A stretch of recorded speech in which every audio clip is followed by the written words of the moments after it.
Bueno.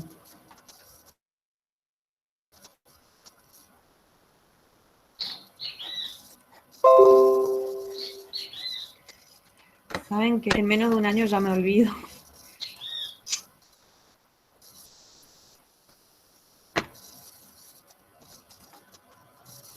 Ahí está. Creo que ahí está.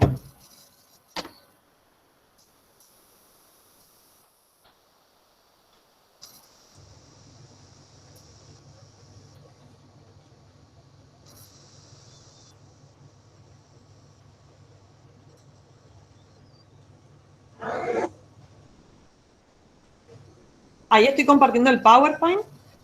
No, ahí no estoy compartiendo nada. No, sí. No, profe, no comparte.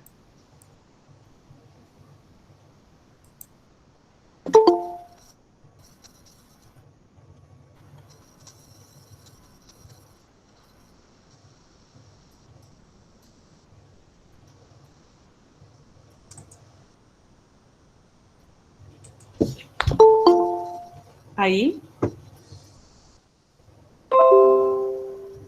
Ahí sí. Ahí sí, Sofía.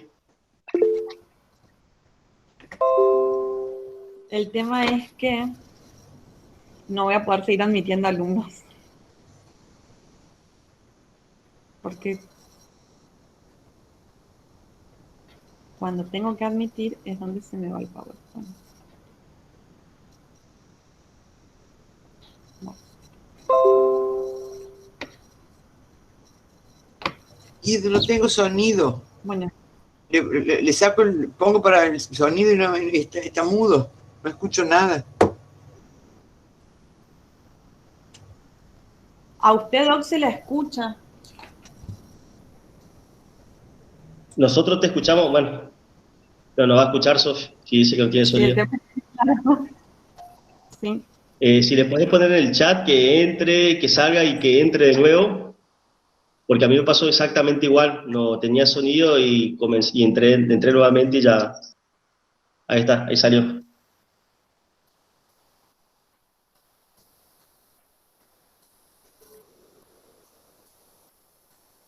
¿Se cayó la plataforma de Cisco, Sofía?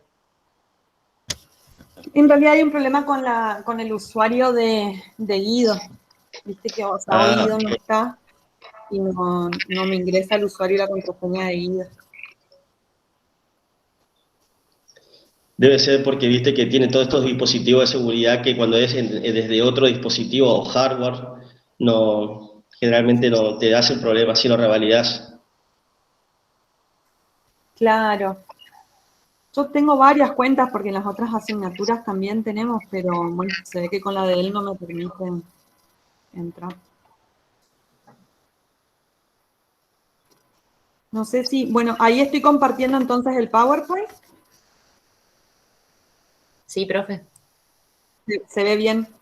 No sé si comenzamos. Pasaron 16 minutos, Yo ya. entiendo que a la doctora no le va a pedir. Sí, por eso. Julián, lo que quiero saber es si terminaron de admitir. Y son Yo no 20 tengo acá nadie. Bueno, empezá nomás, Sofi. Bien. Entonces, hoy para continuar y terminar, ¿sí? La clase pasada habíamos hablado de cuándo la ley entiende que un contrato de trabajo se encuentra debidamente registrado, ¿sí? Volviendo un poco sobre el Power, la ley nos decía que se iba a entender que el contrato de trabajo se encontraba registrado cuando estaba anotado en el libro especial del artículo 52 y la documentación que haga a sus veces, en el caso de que sean hojas móviles o en el caso de las pymes en el libro único de personal.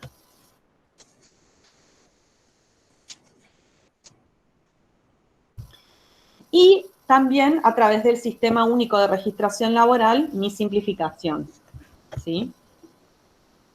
En esos casos, entendemos que el contrato se encuentra registrado. Esa relación laboral es en blanco, diríamos vulgarmente, ¿no? Ahora bien, ¿qué pasa la ley, el programa que ustedes tienen? Van a ver que dice regularización del empleo no registrado, ¿sí? ¿Qué pasa si el empleador no registra en estos registros la relación laboral o al momento de hacerlo lo hace de manera deficiente, ¿sí? Esos son los supuestos que, ¿sí? Y también vamos a ver la ley 25.323 que también contempla una situación análoga, ¿sí? La Ley Nacional de Empleo contempla tres situaciones de clandestinidad o de hipótesis de clandestinidad. Una clandestinidad total, perdón, el artículo 8. Una clandestinidad total, es decir, cuando ese empleador no registró absolutamente nada de ese contrato de trabajo, ¿sí? El artículo 9 habla de una registración defectuosa, tanto el 9 como el 10 de una registración defectuosa.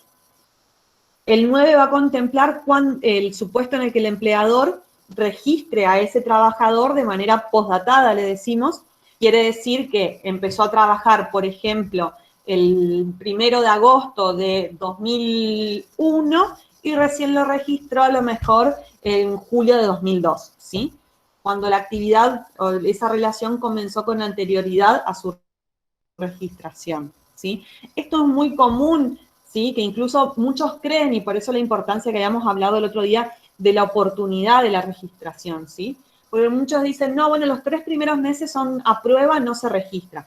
Error, ¿sí? Nosotros la relación la registramos, si recuerdan, 24 horas antes o hasta el momento mismo del inicio de la prestación de servicios en los supuestos del anexo 2 de la resolución de AFIP, sí o sí se registra, y después vamos a ver, cuando veamos periodo de prueba, la primer estadio, digamos, de ese contrato de trabajo, los primeros 3 meses se van a considerar a prueba, ¿sí? Pero no es que no registre relación laboral, sino que ese primer estadio va a ser considerado a prueba. Y después vamos a ver cuáles son las consecuencias de eso.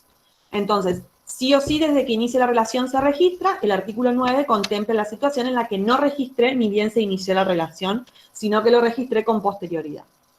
Y por último, el artículo 10 nos habla de una registración defectuosa porque lo que se consigna en los registros es una remuneración inferior a la realmente percibida. Esto también suele ser un error de examen donde dicen que la remuneración que denuncia en sus registros el empleador es mayor a la que percibe.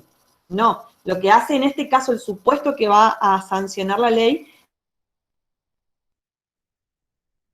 es el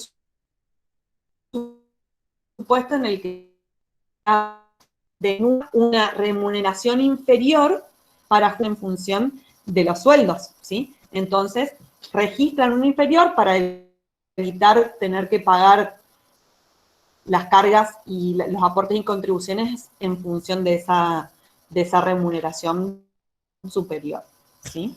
Entonces, siempre acá es la remuneración registrada es inferior a cierta parte en negro, digamos, ¿sí? Sin registrar.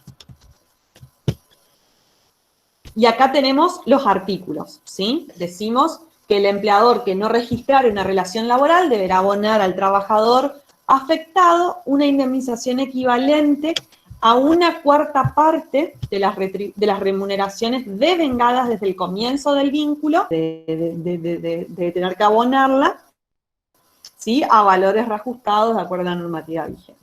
¿Sí? Después también la ley nos dice que en ningún caso esta indemnización podrá ser inferior a 3 veces el importe mensual del salario que resulte de la aplicación del artículo 245. Algunas cosas por ahí no las terminen de entender, chicos, ahora.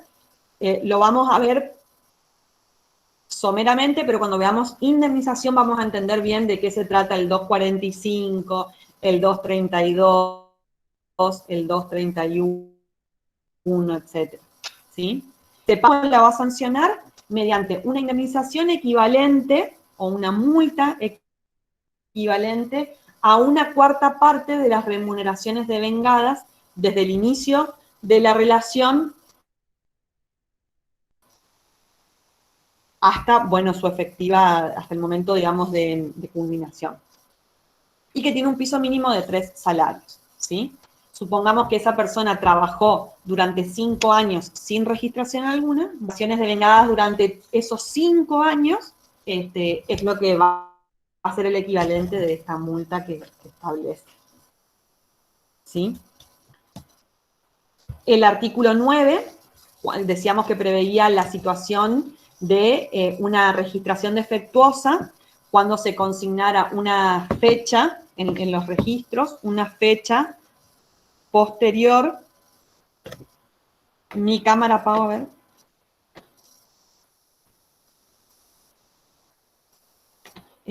Ya voy. Avísenme, chicos, si ahí se ve mejor. Decíamos entonces que el artículo 9 contemplaba la situación de una fecha, una registración de una fecha posterior a la del inicio de la relación laboral, y en esos casos vamos a tener que el empleador va a tener que abonar como indemnización, ¿sí?, la cuarta parte de las remuneraciones devengadas, desde la fecha real de inicio de la relación hasta la falsamente registrada. Es decir, mi trabajador empezó a trabajar el 1 de diciembre de 2020 y lo registré recién el 1 de abril del 2021, ¿sí? Entonces vamos a tener que ver durante todo ese periodo las remuneraciones devengadas y vamos a tener que calcular una cuarta parte de esas remuneraciones, ¿sí? Y por último, el tercer supuesto, habíamos dicho de que se consignara en la documentación laboral una remuneración menor a la percibida por el trabajador. En este caso se debe abonar una indemnización equivalente también a la cuarta parte de las remuneraciones devengadas y no registradas, ¿sí? Es decir, acá el cálculo lo voy a tomar sobre la diferencia entre lo que registré y lo que realmente devengó ese trabajador, ¿sí?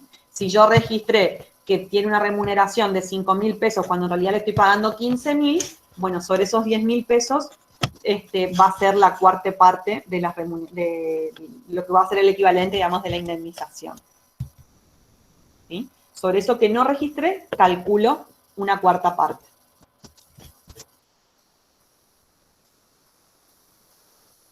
Bueno, acá es como para que les quede bien en claro desde cuándo comienzo a computar esa cuarta parte de las remuneraciones, ¿sí? En el caso de que no se haya registrado la relación, desde el comienzo del vínculo.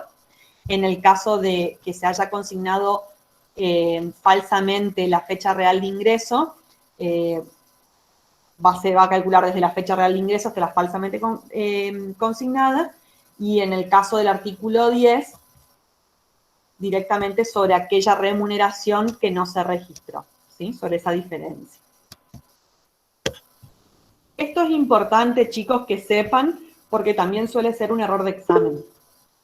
Para que el trabajador sea acreedor de estas indemnizaciones, tiene que seguir un procedimiento sin el cual, una vez extinguido el vínculo, no va a poder reclamar el pago de las mismas, ¿sí? Por eso la importancia.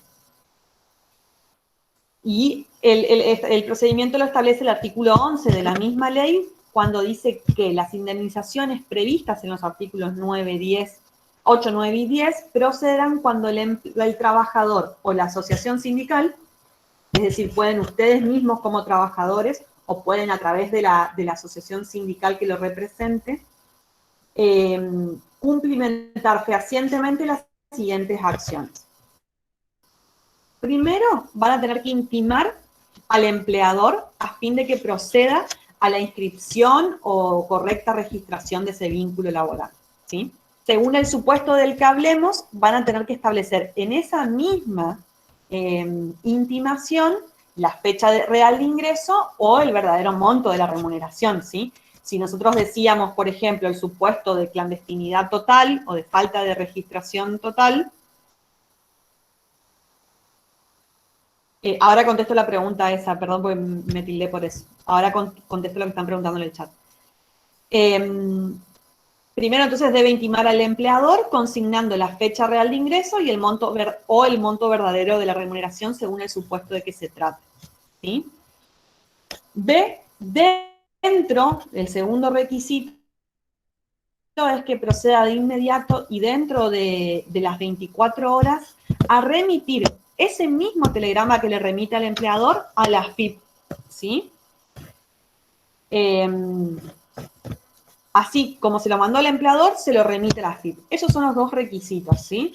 Como decíamos, en la intimación tiene que consignar la fecha real de ingreso y las circunstancias verídicas que permitan calificar a la inscripción como defectuosa, ¿sí? ¿Qué quiere decir esto? Yo lo intimo, le digo, regístreme correctamente conforme los siguientes datos, ¿sí? Que es la fecha real, nuestra relación no se inició en tal fecha, sino que se inició en tal otra, yo no percibo tanto, sino que percibo tal monto, ¿sí? Lo más específico posible para poder proceder a la correcta registración. Se intima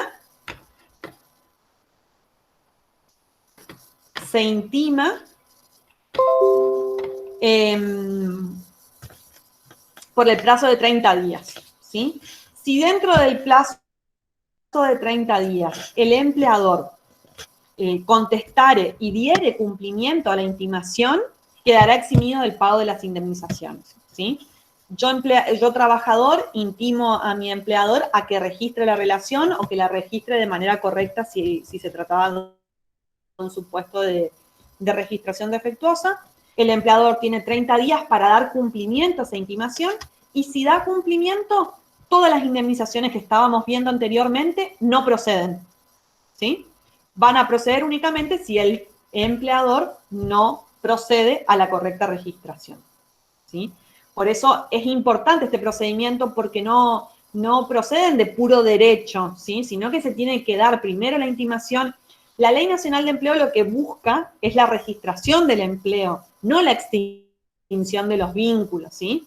Entonces, sepan que lo primero que se hace es darle un plazo a ese empleador para que regularice esa situación y pueda continuar el vínculo. En el caso de que esto no suceda, recién ahí van a proceder las indemnizaciones siempre y cuando se hayan seguido estos pasos. Por último, también suele ser pregunta de examen, ¿sí? El artículo 15 prevé un supuesto y es que, no sé si a eso hacía referencia la pregunta del chat, pero lo explico y después me dicen si era eso a lo que se referían. Dice, procede cuando la indemnización del artículo 15, procede cuando se despide al trabajador sin justa causa dentro de los 2 años desde que intimó la registración.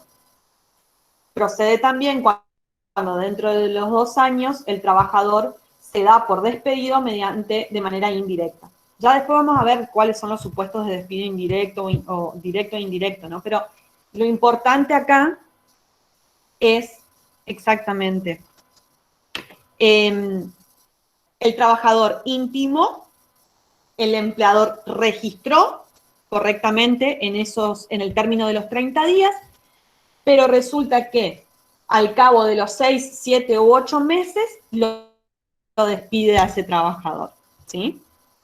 En ese caso procede esta multa. Y por el término de 2 años, a lo mejor no lo despide a los 6 meses, sino que lo despide al año y medio.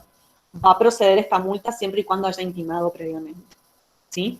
Lo que se busca en este artículo es que el empleador no registra al trabajador y continúe la relación, no que lo registre y después por venganza lo despida al año o año y medio, ¿sí? Dice, bueno, yo lo registro para no tener que pagar las multas, las sanciones, etcétera, etcétera, pero resulta que ya me lo dejé cruzado, no lo quiero más en mi empresa, lo aguanto 1 año, año y medio y después los despido, ¿sí? Lo que hace es agravar la situación para evitar que esto suceda. Es independiente una de la otra, es decir, van a proceder los artículos 8, 9 y 10, más la del artículo 15, en el caso de que se despida sin justa causa. Esto también es importante que entiendan, ¿sí? No es que si resulta que esta persona empezó a tener reiteradas inasistencias, ausencias al lugar de trabajo, sanciones, incumplimientos, y yo lo despido en función de todas esas inconductas, ¿sí? En esos casos no va a proceder, ¿sí? Pues tampoco se pretende con ello que el trabajador empiece a abusar de esta situación y se termine él, digamos, generando la situación de despido, ¿sí? Es sin justa causa. Lo dejamos ahí, ya vamos a ver más adelante qué implica el despido sin justa causa, ¿sí? Y por último, es el equivalente al 100% de las indemnizaciones del artículo 245, indemnización por antigüedad, preaviso e integración de despido, ¿sí? Voy a mirar un segundito porque sé que habían estado escribiendo en el chat.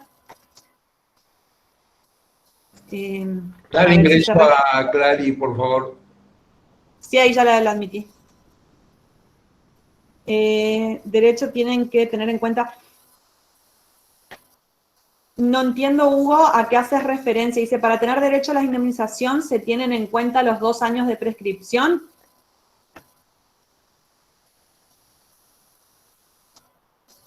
Para poder reclamar, sí vas a tener el plazo de prescripción genérico, digamos, de la ley de contrato de trabajo.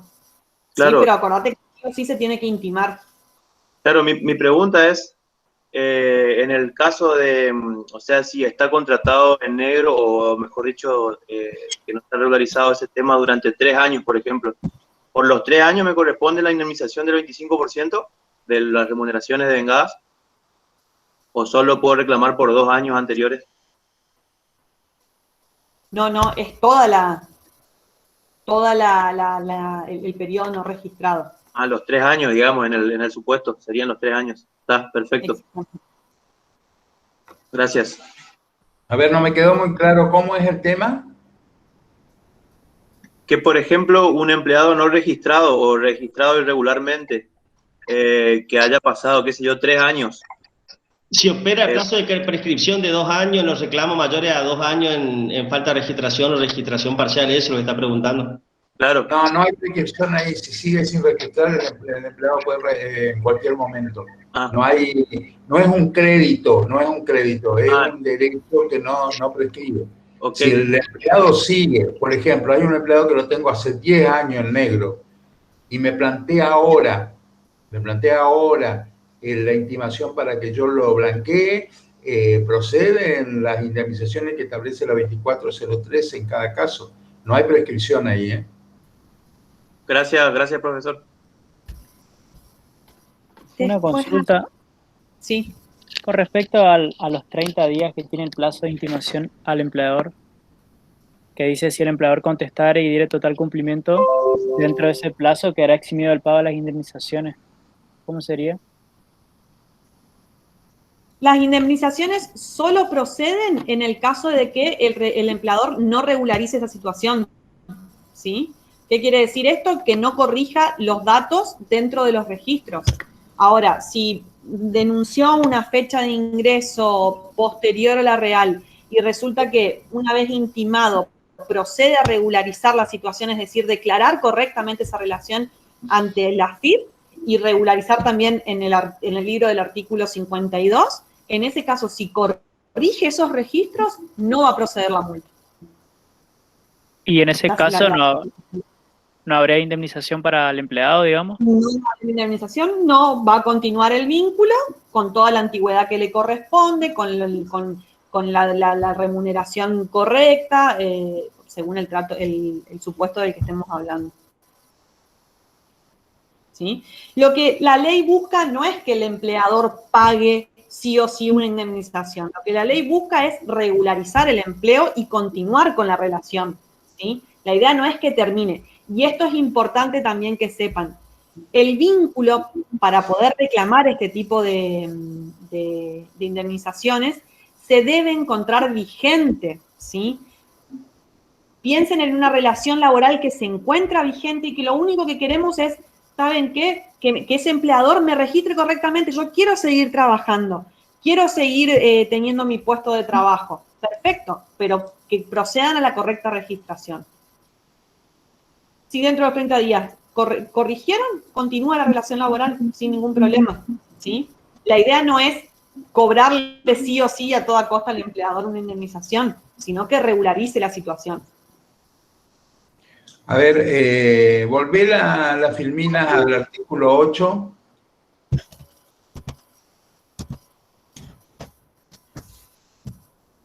¿Ahí se ve? Sí. ¿Entendieron bien que hay 3 supuestos que prevé la ley 24013 en el caso del empleo no registrado? Son 3 situaciones diferentes. El artículo 8 de la ley habla del caso en que un empleador no haya registrado la relación laboral. Acá no importa sueldo ni nada porque directamente no registró una relación laboral. Entonces, mal llamado artículo 8, la indemnización no es una indemnización, es una multa a favor del trabajador. Pero la ley dice indemnización, tomémoslos en ese concepto. Cuarta parte de las remuneraciones devengadas, desde el comienzo de la vinculación computada a valores reajustados de acuerdo a la normativa vigente. Acá no corre prescripción, chicos. Acá si hace 5 años que el empleado está en situación de clandestinidad, son 5 años de remuneraciones las que se toman en cuenta, porque es para determinar el cálculo de la indemnización. Tomamos los 5 años y si es más, tomamos más, si es menos, tomamos menos.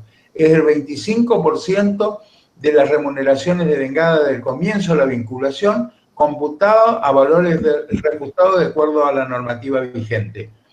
En realidad no hay una normativa vigente para reajustar las remuneraciones. En todo caso, correspondería tomar las remuneraciones actuales que corresponden al trabajador según su convenio colectivo de trabajo y categoría.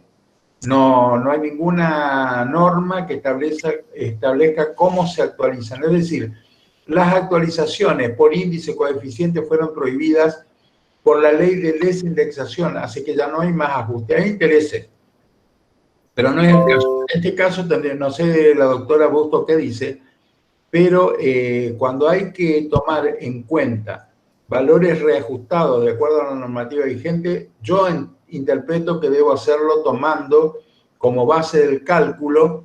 Dejen de jugar con la Filmina. Gracias. Yo tomaría para el cálculo las remuneraciones actuales multiplicadas por la cantidad de meses que corresponden al periodo en que el trabajador no estuvo registrado. ¿Está? Es una cuarta parte de las remuneraciones devengadas desde el comienzo de la vinculación entre las partes. Apaguen los micrófonos, chicos, a ver. Piso mínimo 3 veces salario utilizado para calcular el artículo 245, que lo vamos a estudiar cuando hablemos de la vinculación o la ruptura del contrato de trabajo. Pero tienen que saber que 3 veces el salario utilizado para calcular el artículo 245 es la mejor remuneración mensual, normal y habitual devengada al trabajador durante el periodo de 12 meses anteriores al hecho que genera la indemnización o la desvinculación, con unos topes mínimos y lo demás está también discutiéndose si los topes corresponden. Pero bueno, ¿qué tomamos? No puede ser menos de 3 veces el salario utilizado para calcular el artículo 245. Pasa al 8. A ver, ¿alguien tiene duda con respecto a esto?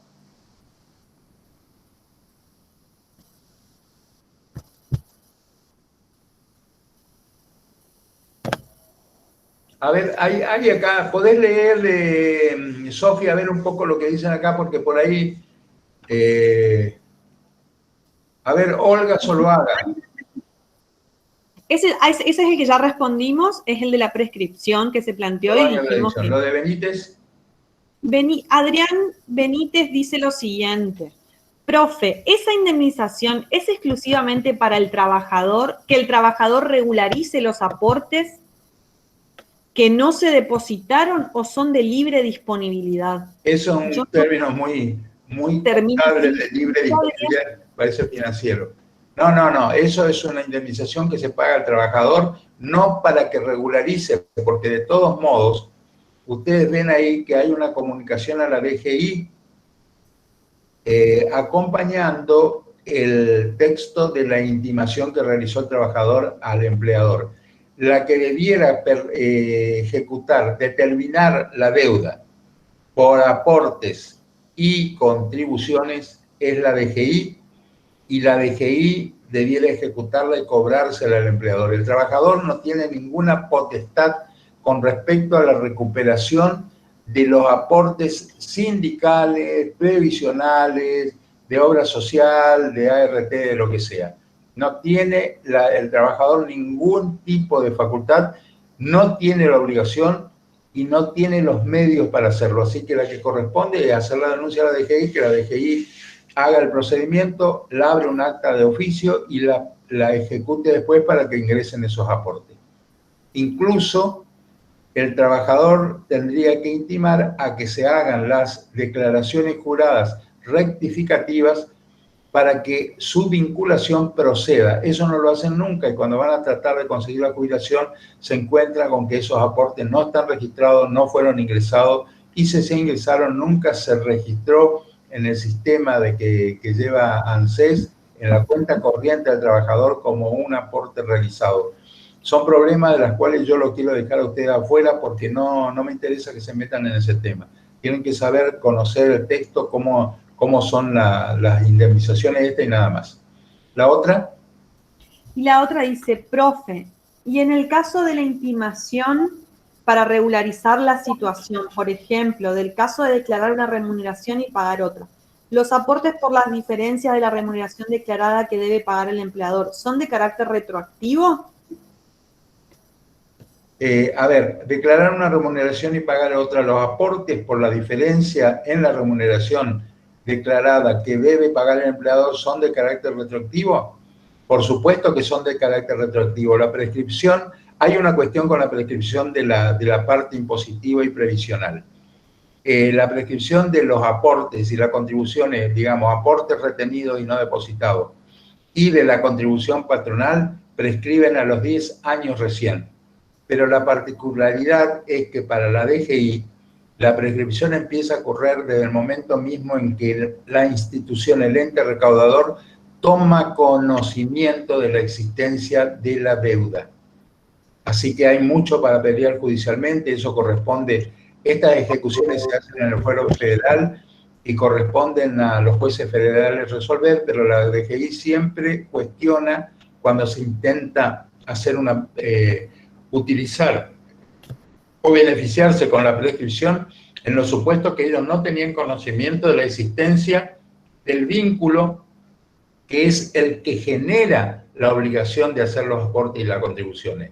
Y ojo, que hablo de contribuciones que son las contribuciones patronales, el empleador sabe que las tiene que hacer, pero el trabajador realiza aportes al empleador, digamos, el que tiene la obligación de retener los aportes y depositarlos el empleador, por lo tanto es responsable de que no se hayan depositado aún en los casos que el empleador no le haya retenido. Es decir, hay una doble incumplimiento de una obligación que la vieron entre los deberes de los empleadores de retener los aportes del trabajador y depositarlos en tiempo y forma.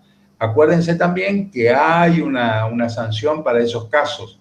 Así que en este caso, como decía Adrián, son de libre disponibilidad, es decir, es dinero que le corresponde al trabajador sin importar qué es lo que pasa con los aportes y las contribuciones omitidos por el empleador, a quien se le cobrará hasta el último centavo. Después vienen los otros problemas instrumentales, que no se registran, que aunque la AFIP le logre cobrar del empleador la deuda por esos aportes y contribuciones una vez que la haya determinado con el proceso de determinación de oficio que ellos utilizan, no es seguro que el trabajador pueda hacer valer esos aportes y contribuciones al momento de jubilarse.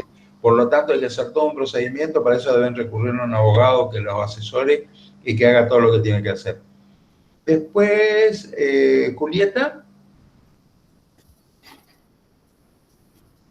A ver, yo no veo. Nada más que eso, entonces, pagar, dice, en el caso de intimación para regularizar la situación, por ejemplo, del caso de declarar una remuneración y pagar otra, los aportes por la diferencia declarada, también corresponde hacer una rectificativa, porque ustedes saben que los porcentajes de aportes y contribuciones se sacan sobre la nómina salarial. Así que sí, es retroactivo y ya les digo de nuevo, la prescripción en este caso que es con respecto a la DGI, no es un crédito del trabajador, sino que es un crédito del fisco, prescribe a los 10 años, contado a partir del momento en que el organismo recaudador tiene conocimiento de la existencia de la vinculación o de la deuda. Simón, el conocimiento va a ser de las 24 horas que el trabajador intima y lleva copia. Claro, ese es el objetivo de esa comunicación que obliga, donde dice que el trabajador tiene que remitir una copia a la DGI, es para eso, para que corte la prescripción.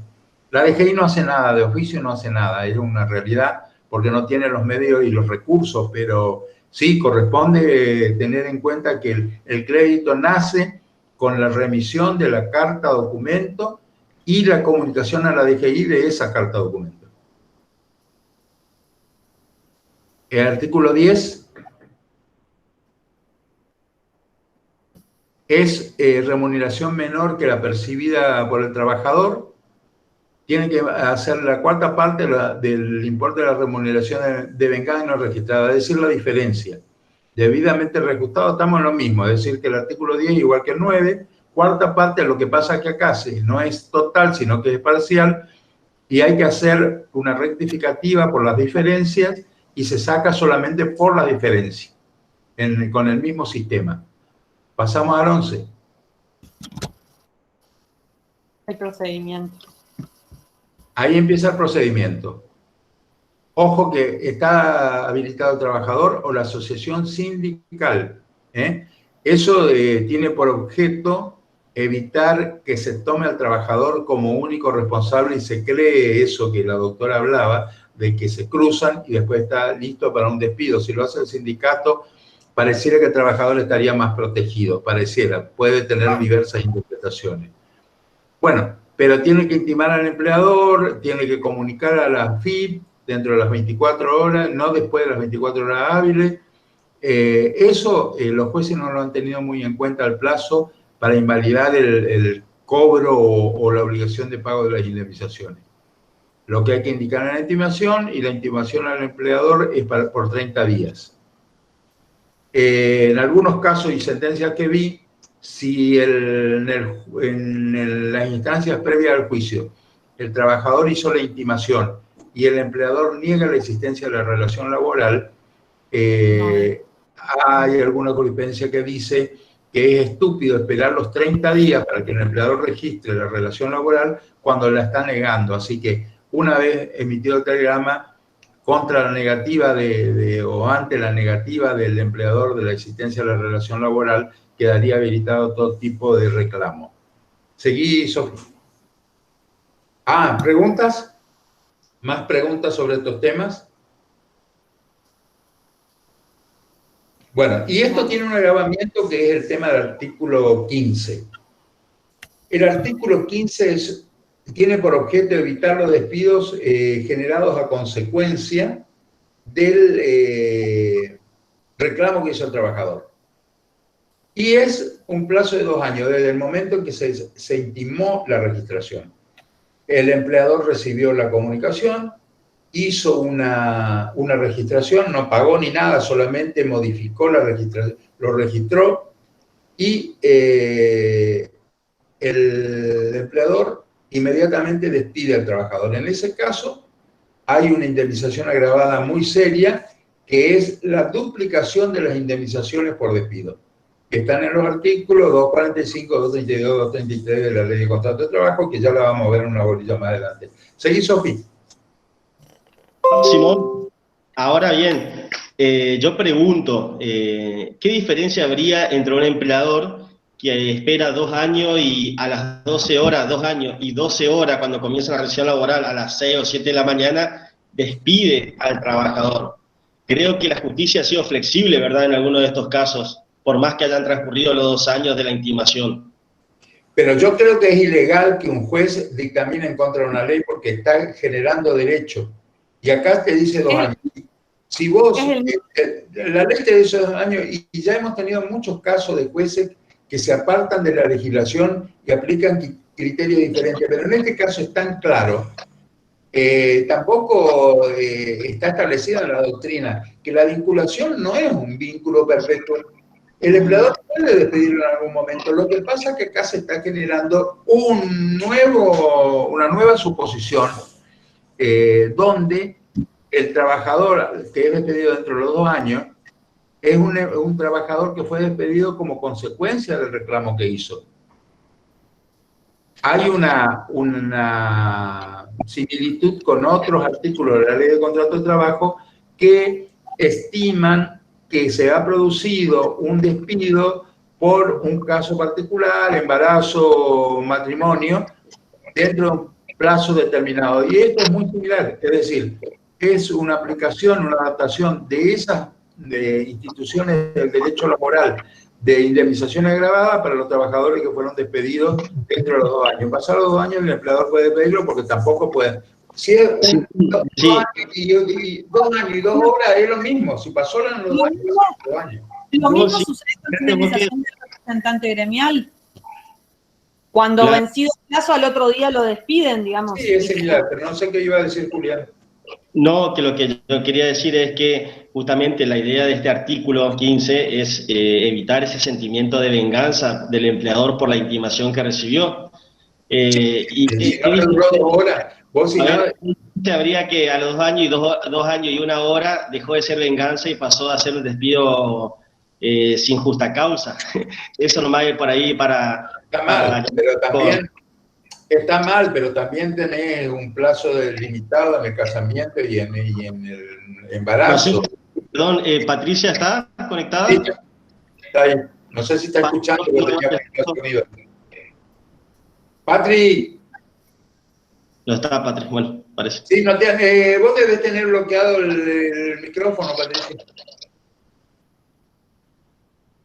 Hay preguntas. Está sentada. Sí, ahí hay una pregunta, Simón, en el chat.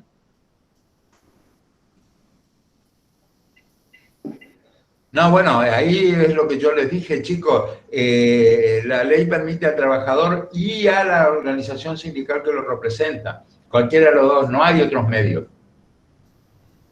No, quiero aclarar que, ¿se me escucha? Sí.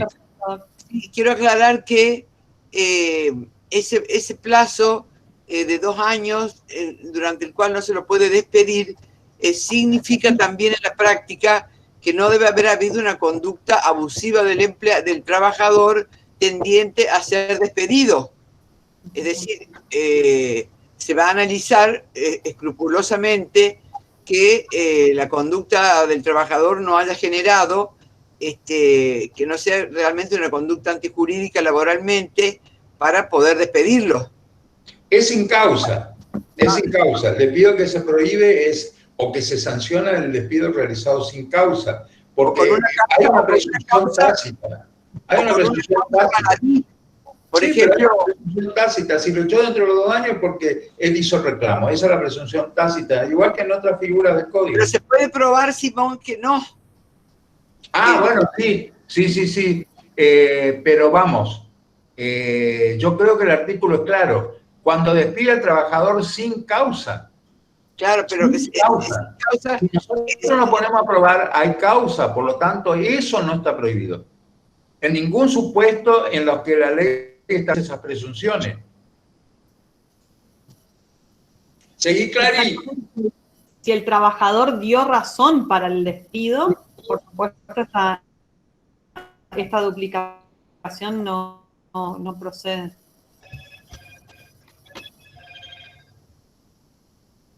¿Qué más, Sofi? Bien, seguimos entonces con la otra ley que habíamos, que es la 25.323, ¿sí? Que es muy cortita, es del año 2000, tiene 2 artículos nada más, así que no es difícil de saberlo. El artículo 1 establece que la indemnización del artículo 245, que es la indemnización por antigüedad, será incrementada al doble cuando se trate de una relación laboral que al momento del despido no esté registrada o lo esté de modo deficiente. Y ahora vamos a ver que esta indemnización no se acumula con las que estábamos hablando recientemente y van a entender por qué. Y el artículo 2 establece que cuando el empleador fehacientemente intimado por el trabajador no le abone las indemnizaciones previstas en el artículo 232, 233, y 235, ¿sí? Y 245, perdón, de la ley 24013, y el trabajador deba iniciar acciones judiciales o en cualquier instancia previa de carácter obligatorio para percibirlas, estas serán incrementadas en un 50%, ¿sí? ¿Y por qué decíamos esto de que no es acumulable? ¿Y por qué tenemos que tener en cuenta bien esto que les decía recién de que el vínculo en la ley 24013 debe estar vigente, ¿sí? La Ley Nacional de Empleo se previó que el vínculo se encuentre vigente. Por esto que les decía recién, la idea era poder regularizar la situación y que ese vínculo continúe, ¿sí? No llegar de algún modo tarde a sancionar una vez que ya se extinguió el vínculo, sino que durante la relación tratar de regularizarla. Pero también sucedía de que los trabajadores no se animaban a intimar al empleador. De hecho, ¿cuántos trabajadores realmente se animan a intimar y que después continúa el vínculo? Pocos. Entonces, lo que se hacía, lo que se previó en la ley 25323 es que es la sanción una vez que el vínculo ya se hallaba extinto, ¿sí? Entonces, en el primer supuesto, sí o sí el vínculo se debe encontrar vigente, y en el segundo supuesto, en la ley 25013, estamos hablando de un vínculo que ya no existe, ¿sí? Que ya se ha extinguido. Y al momento de esa extinción, la relación o no estaba registrada o lo estaba de manera defectuosa, ¿sí? Yo quiero hacer una aclaración, porque vi que en la experiencia de los exámenes se confunden, Sofi, no sé, desmentime si no es así, este tema de los 30 días para la regularización con los 30 días del 132 bis. Sí. Que eso hay que dejarle aclarado acá a los chicos, a los estudiantes y las estudiantes. Sí. Así que bueno, le decimos que esto no tiene nada que ver con el artículo 132 bis que vamos a ver más adelante, eso nomás. Exactamente, el 132 bis lo que habla es de la sanción combinatoria, ¿sí? Una sanción para el supuesto de que el empleador retenga ciertos aportes y no los ingrese a los organismos de la seguridad social. Lo vamos a ver con la doctora Busto, seguramente, no sé ya si en esta clase, seguramente en la clase que viene, cuando veamos derechos y obligaciones de las partes, vamos a ver que sobre las partes, sobre el empleador rige la obligación de retener los aportes y de ingresarlos a los organismos de la seguridad social. ¿Qué pasa? En el caso de que no se ingresen, ese trabajador se da cuenta de que el empleador no está ingresando, puede intimar, ¿sí? Para que justamente deposite todo aquello que retuvo y no ingresó. Y en el caso de que no lo haga, sí, doctor. No, que ahí parece que hay otra cuestión que es, dice, creo que el artículo dice, si alguien lo tiene a mano, al finalizar la vinculación laboral, es decir, cabría entonces la posibilidad de que reclame antes, por ejemplo, que no pueda gozar de la obra social y reclame antes de la extinción de la relación, o solamente tiene que ser al final de la relación laboral, cuando se extinguió la relación laboral, y allí comprobara que no se hicieron los aportes. Con un criterio de amplitud podría hacerlo en cualquier momento, siempre que comprobare que han retenido aportes y no lo ha hecho. Lo citado. Exactamente. El artículo 132 bis justamente dice que al momento de producirse la extinción del vínculo de trabajo, por cualquier causa no hubiese ingresado total o parcialmente los aportes. Pero la realidad es que muchas veces cuando no se ingresan los aportes, por ahí se le suspende la obra social y ahí recién se da cuenta el trabajador de que no se están ingresando y reclama, ¿sí? Entonces, reclama, pero no tiene derecho a la sanción combinatoria, ¿eh? No tiene derecho porque el requisito es que se termine la relación laboral. Es igual que la ley 25323, tiene que estar cortada la relación laboral. El trabajador, en el caso de que no se le estén realizando las retenciones por aportes y no sean depositadas, tiene otros medios, que sería la denuncia a la DGI, para que le hagan efectivo la obligación al empleador. El artículo de la sanción combinatoria tiene una peculiaridad bastante engañosa, porque dice hasta que se integren total o parcialmente los aportes retenidos. Quiere decir que si el empleador paga 10 pesos de la deuda, ya ha parcialmente cumplido con su obligación y no correría la sanción combinatoria. Para mí no está bien eso, pero así está establecido en la ley de contrato de trabajo. Pero ese artículo solamente se aplica cuando el trabajador ha concluido la relación laboral. Si el problema se suscita por falta de integración de los aportes, estaríamos frente a una falta del empleador que tendría que ventilarse con alguna denuncia ante la AFIP o bien con un amparo o algún tipo de acción ante la justicia laboral para obligarle a que integre los aportes demostrando los daños. Incluso hasta un amparo correría ahí, porque son cosas que están complicaditas. Pero normalmente las obras sociales no le exigen al trabajador que haga el reclamo al empleador de que deposite los aportes retenidos. Directamente las obras sociales labran un acta y ejecutan. Eso es lo que están haciendo. Pero no se hace a través de ese artículo de sanción combinatoria, porque lo que se pretende en este caso es que el empleador cumpla, en el supuesto lejano que la obra social se niegue a hacer prestación de los servicios de salud, de lo que sea a nivel de obra social, por el hecho de que el empleador no depositó. Para la obra social no es una excusa, un obstáculo de brindar a su afiliado lo que corresponda, porque la que tiene la obligación, según la ley de obras sociales, de hacer el contralor y los requerimientos es la propia obra social, no el trabajador. El trabajador no está obligado a hacer eso. El trabajador, con la emisión de un recibo de ley que esté debidamente registrado y declarado ante la SEP, que sí hace la declaración de jurada, tiene derecho a la prestación aunque el empleador tenga deuda con la obra social. Eso es que quede claro, ¿eh? No es una cuestión que se puede ventilar a través de la sanción combinatoria. Y tampoco puede ser motivo para que el trabajador no tenga la cobertura de la obra social por el hecho de que el empleador no pague. Sería muy injusto, muy injusto, porque no podemos poner en cabeza del trabajador la obligación de controlar que el empleador haga lo que tiene que hacer según ley. Así que no. Vamos a seguir, Clary. Bien. Fernando Galera pregunta, ¿únicamente el trabajador puede realizar la intimación o existen otros medios para evitar las posibles represalias? Como les decía recién, es indispensable para lo que es la 24013, la intimación y la copia de la FIP. Son dos requisitos indispensables y, por supuesto,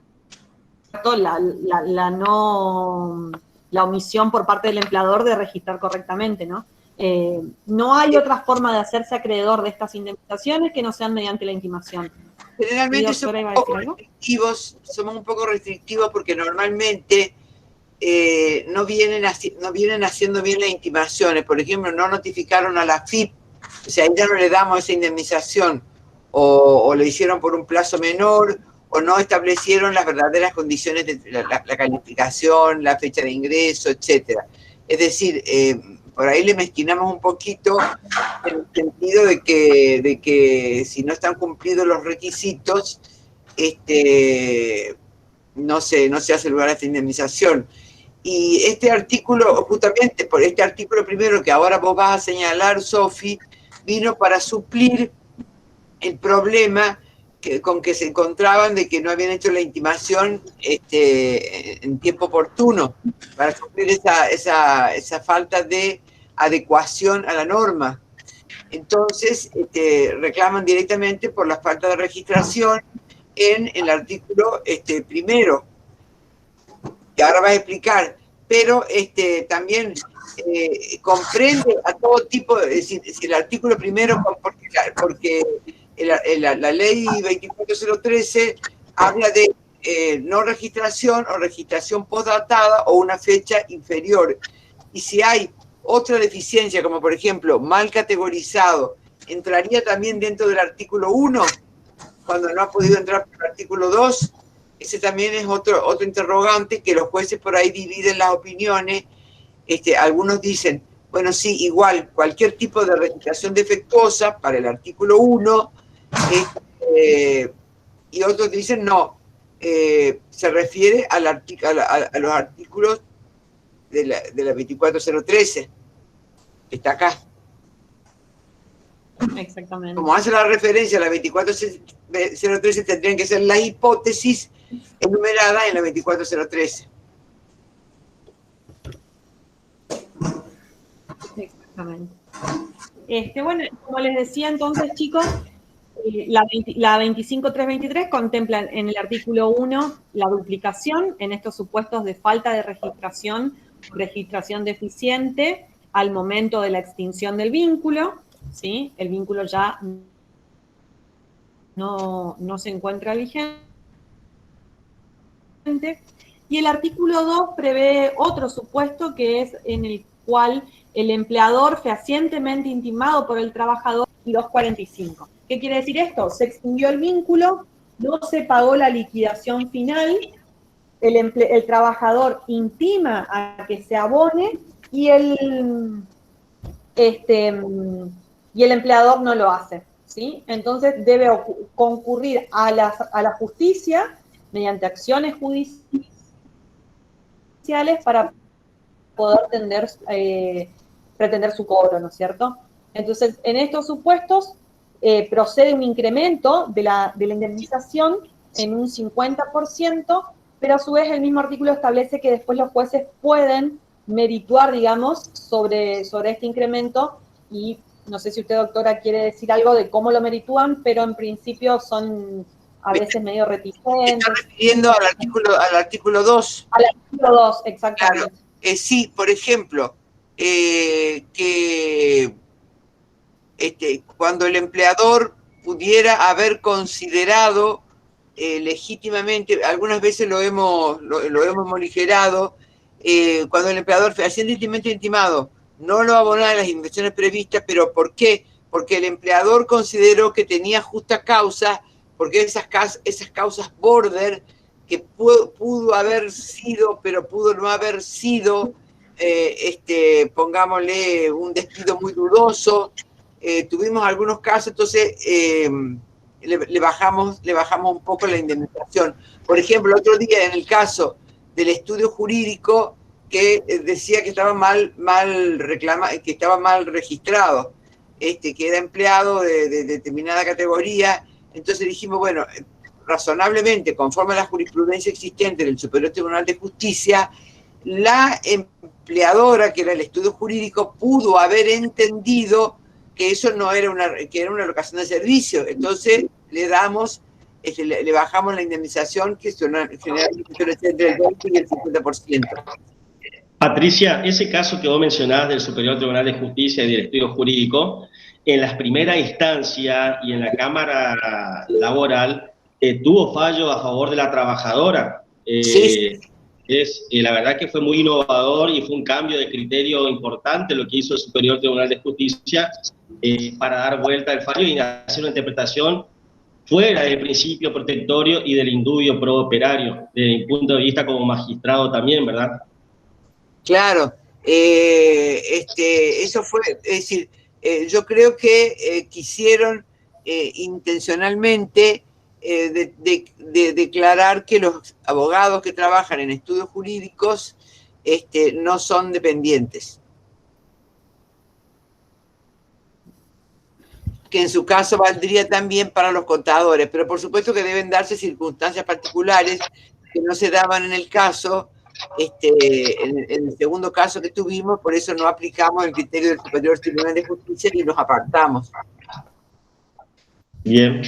Respondiendo un poquito a lo que dice Julieta, como hablábamos al principio del dictado de la materia, todo esto que estamos viendo nosotros es exclusivamente normativa referida a empleo privado, ¿sí? No estamos hablando de empleo público, donde los mecanismos son totalmente distintos y donde, por supuesto, no resultan aplicables esta normativa. Sí se ve de manera habitual en lo que es el empleo privado, en las empresas, este tipo de sanciones, porque también se ve habitualmente el empleo no registrado, digamos. Sí, se reclaman habitualmente a través de estas leyes. Si esa es por ahí la pregunta un poco, Julieta, que que hiciste.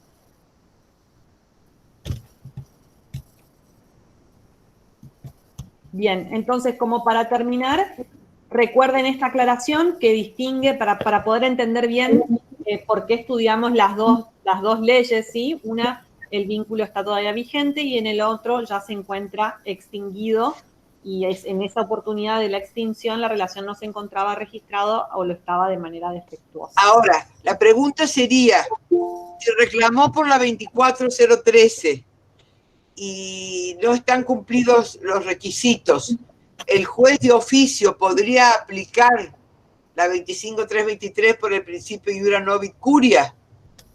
Ese sería otro interrogante que bueno, nosotros también, un poquito con criterio, a veces un poquito restrictivo, decimos, bueno, no, si no intimó bien, de oficio no aplicamos, es decir, si no cumplió con la 24013 y reclamó por la 24013, no le aplicamos de oficio la 25323 en su artículo 1. A ver, es muy importante, este tema es muy importante porque cotidianamente ustedes lo van a ver en el ejercicio de la profesión, que resultan cuestiones muy gravosas para el empleador que no declaró la relación laboral. Y todos los empleadores les van a plantear a ustedes en algún momento determinado o indeterminado del asesoramiento de la prestación de los servicios contables que quieren no registrar a los empleadores o que un trabajador les salga más barato por el hecho de no hacer los aportes y las contribuciones. Eso hoy día prácticamente es imposible, y la única manera de garantizar que el empleador no tenga estas consecuencias, independientemente de lo que puedan resultar las indemnizaciones por despido, si el despido está mal realizado o si el despido se ha hecho con la finalidad de desprenderse al trabajador metiéndole alguna causa inexistente y todo lo demás, la única manera de evitar este tipo de recargos tan importantes es que ellos se tomen el trabajo de declarar a los trabajadores y hacerse cargo del costo que implica tener un trabajador en blanco. Porque si no es como la espada de Damocles, está pendiendo allá arriba de un hilo y se puede cortar en un momento y caerle por la cabeza con toda la fuerza. Incluso hay empresas que han tenido que cerrar por a consecuencia de reclamos de los trabajadores por estas indemnizaciones. Claro, porque la otra cara de esta realidad es que no todas las empresas son grandes empresas, no son Carrefour, no son Indunor, son pequeños emprendimientos, una heladería, un maxi kiosco. Entonces realmente nos tenemos que poner en el pellejo de esa gente que tiene que trabajar y no puede pagar, porque realmente el costo laboral es muy alto, ¿no, Simón? Entonces, Sí, uno trata de atemperar, porque a mí en las audiencias me decían, doctora, yo tengo que cerrar, yo pago esta indemnización y tengo que cerrar y no tengo de qué vivir. Entonces, también eso es muy cruel, por eso la oportunidad era arreglar en las audiencias como se podía. No es que el empleador siempre sea un... ¿Termina lo tuyo, Sofi? ¿Cómo? ¿Con esto termina lo tuyo? Y después lo único que queda, que es el último puntito del programa en esta unidad, es el tema de las pequeñas y medianas empresas, que, bueno, acá después si quieren lo pueden leer con detenimiento, pero básicamente cuando hablamos de pequeña empresa, está previsto en la ley 24.467, ¿sí? En el artículo 3, pequeña empresa, vamos a tener en cuenta para determinar cuándo una empresa es pequeña, tanto el plantel de trabajadores ocupados como la facturación anual, ¿sí? En función de esas dos cuestiones vamos a determinar qué tipo de empresa es, ¿sí? Actualmente estos aspectos los determina la Secretaría de Emprendedores y de la Pequeña y Mediana Empresa, dependiente del Poder Ejecutivo. Estos son los valores actualizados para determinar la categoría de empresa que poseo, digamos, si es micro, pequeña, mediana. La primera, como pueden ver, tiene que ver con las ventas totales expresadas en pesos, y en el caso del punto B, como les decía, el límite de personal ocupado en la empresa, ¿sí?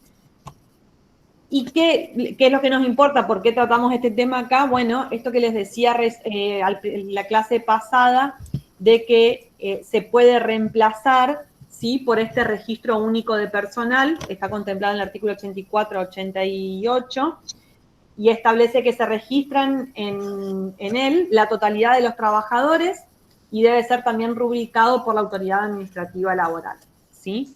¿Y qué va a unificar en ese libro único?